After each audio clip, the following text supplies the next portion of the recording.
أعوذ بالله من الشيطان الرجيم. بسم الله الرحمن الرحيم.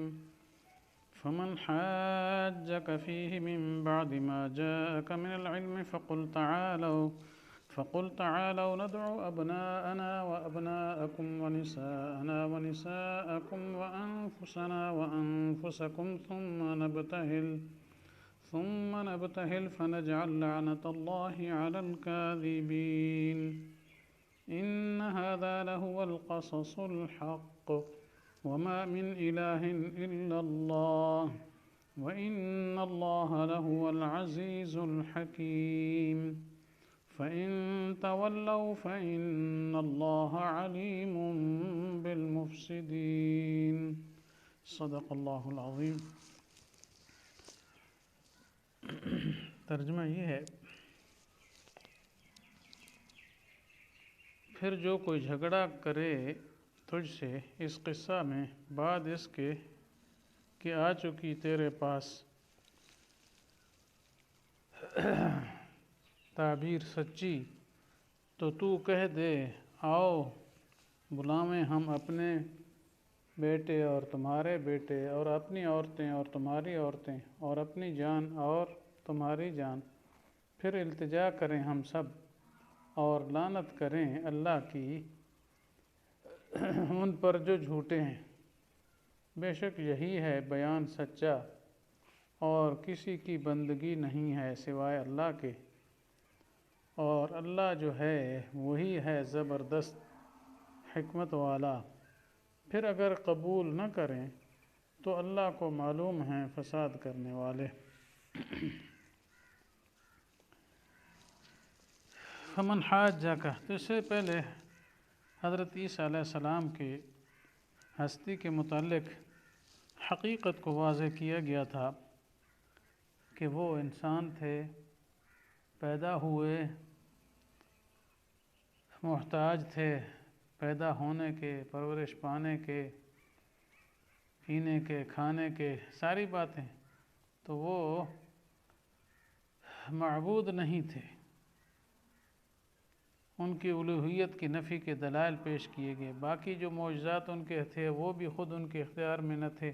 یہ سارا کچھ بیان ہو چکا.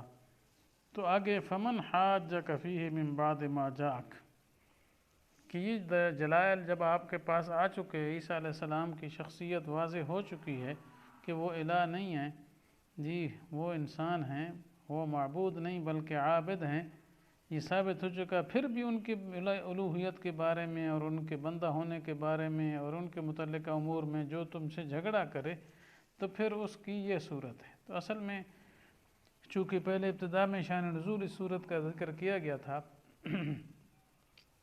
تو اس سلسلے میں نجران کے نصارہ کا ایک وفد آیا تھا، اور اس میں 3 آدمی بڑے تھے، ایک شرحبیل اور ایک عبداللہ بن شرحبیل، ایک تھا جبار بن قیس. تو یہ 3 لوگ آئے تھے. تو آپ صلی اللہ علیہ وسلم نے ان سے باتیں وغیرہ کی. تو انہوں نے بڑا تکرار کیا، بڑا مباحثہ کیا عیسیٰ علیہ السلام کے الوہیت کو ثابت کرنے کے لیے. تو آپ صلی اللہ علیہ وسلم نے ان کے سارے دلائل باطل کر دیے، جیسے صورت میں پیچھے ذکر ہو چکا ہے کہ ان کے الہ ہونے کی کوئی دلیل بھی نہیں ہے، سارے ان کو شبہات تھے معجزات سے، اور باقی ان کے بندہ ہونے کے دلائل قطعی واضح آ چکے ہیں. تو بہرحال بعد میں جب وہ دلائل تو ان کے سارے ان کے سامنے بیان ہو چکے ہیں، لیکن پھر بھی فرمایا جو نہیں مانتے ہیں اور پھر بھی جھگڑے کرتے ہیں تو ان کو مباہلہ کا چیلنج دے دو. یہ اس آیت میں کہا جا رہا ہے کہ فمن حاجک فیہ من بعد ما جاءک، کہ عیسیٰ علیہ السلام کے بارے میں جو اب آپ سے جھگڑتے ہیں بعد میں کہ یعنی دلائل آنے کے بعد، تو پھر ان سے کہہ دو چلو چیلنج مباہلے کا چلے مباہلہ کر لیتے ہیں. مباہلہ یہ ہوتا ہے کہ 2 فریق جب ایک امر میں اختلاف کر رہے ہوتے ہیں تو پھر اس میں یہ ہوتا ہے کہ اپنے بندوں کو بلا کر، یا وہ نہ ہو تو خود وہ دونوں فریق جو ہیں آپس میں اکٹھے ہوں اور مل کر یہ دعا کریں کہ اللہ اس امر میں جو جھوٹا ہے اس پر لعنت ہو.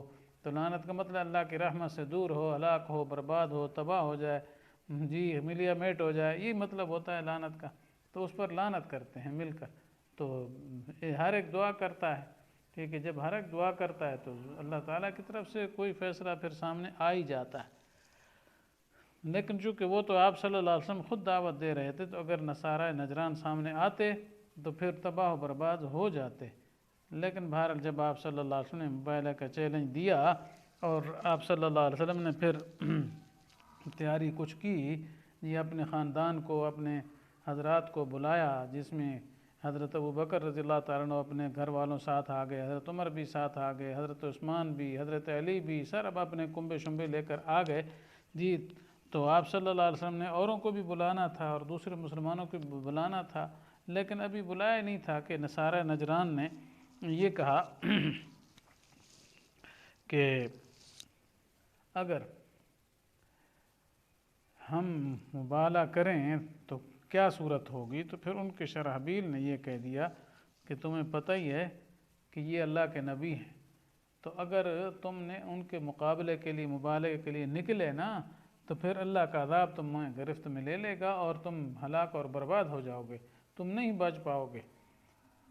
تو اس وجہ سے تمہیں کیا کر لینا چاہیے؟ صلح کر لینی چاہیے۔ چنانچہ انہوں نے پھر جزیہ قبول کیا اور صلح کر لی اور مبالغہ کے لیے تیار نہ ہوئے۔ تو بہرحال یہ مبالغے کے بارے میں مختصر سی بات کر دی، لمبی تفاصیل دوسری جگہ ہیں۔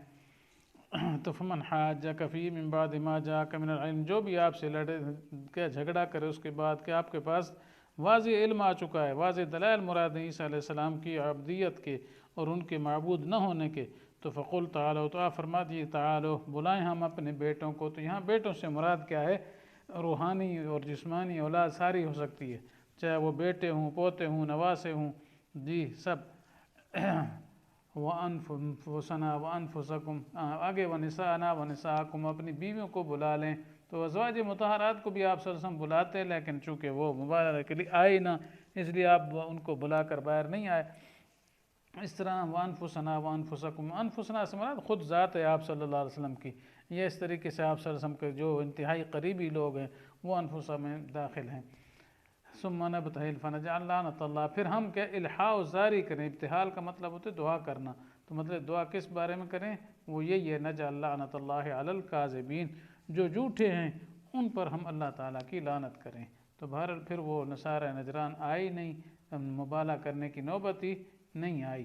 تو بہرحال یہ آخری کیا صورت تھی مبالغہ کی۔ اب اس کے بعد پھر فرمایا ان ھذا لہو القصص الحق، یہ جو ساری تفاصیل عیسیٰ علیہ السلام کے قصے کی ہم نے بیان کیے، یہ سچا قصہ ہے، یہ کیا ہے؟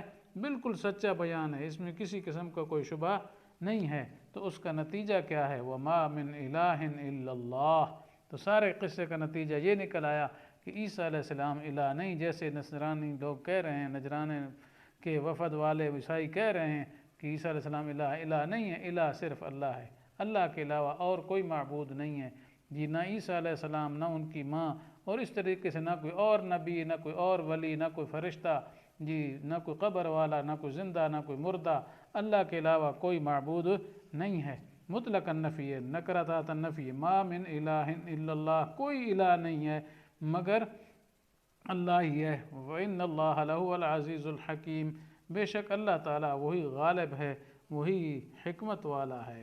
تو اس کو غلبہ تو ہے ابھی ان سب کو ختم کر دے، لیکن ختم نہیں کرتے، اللہ نے مہلت دی ہوئی ہے، لوگ سوچ لیں جی اور ان کو وقت مل جائے تاکہ کل یہ نہ کہیں ہمیں سوچنے کا وقت ہی نہیں ملا تھا۔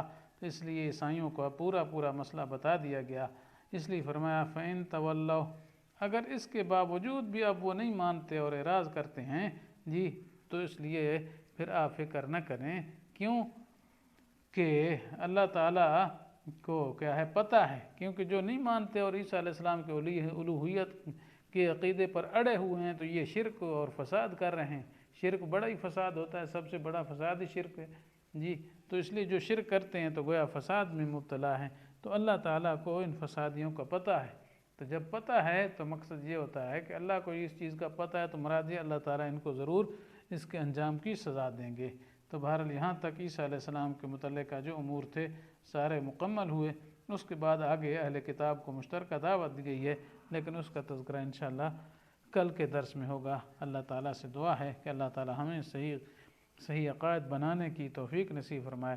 اور اسلام کے خلاف جو عقائد ہیں ان سے دور رہنے کی توفیق نصیب فرمائے، اور کفر سے اور شرک سے اور عیسائیوں کے اعمال و عقائد کی مشابہت ہو گئی اور ان کی اس طریقے سے حلیہ بنانے کی مشابہت ہو گئی جیسے آج کل سارے مسلمان مبتلا ہو گئے، اللہ تعالیٰ اس سے ہم سب کی حفاظت فرمائے۔